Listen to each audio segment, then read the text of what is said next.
Vrasja e një gruaje tjetër u paralajmërua sot. Ai kërcënimin e ka bërë publikisht.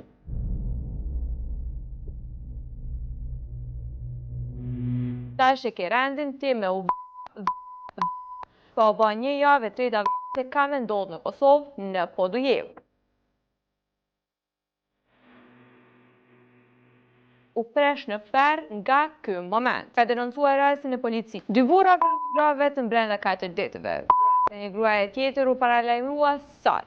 Lumnes Aliu nëpërmjet një llogarie në TikTok ka paralajmëruar se do të veprojë ngjashëm si Valon Aliu që premten ish bashkëshortën e tij dhe si Edmond Laj që martën bashkëshortën e tij.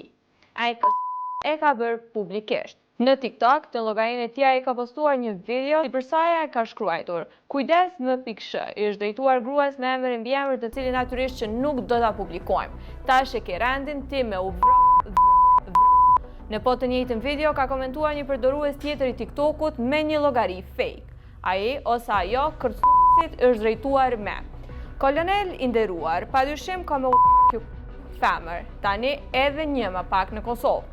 Mandej ju drejtuar gruas duke i thënë u presh në fer nga ky moment. Këtij komenti është përgjigjur kërcënuesit: "FLM njerëz të mi, vonon por nuk harron, vepra është vepër, kur do gjaku me gjak lahet. Sidomos po bën një javë e treta se ka me ndodhë në Kosovë në Podujev."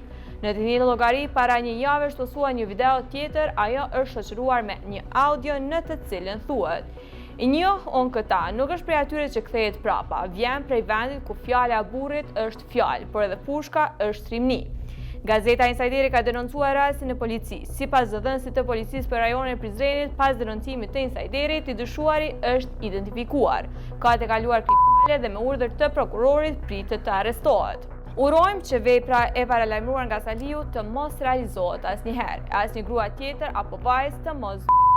Ndërkaq në lidhje me rastin, Gazeta Insajderi do t'ju mbajë të informuar. 6 ditë më parë, Valon Aliu ish bashkëshortën e tij Eriona Cokli në mes të ditës brenda qendrës për punë sociale në Ferizaj.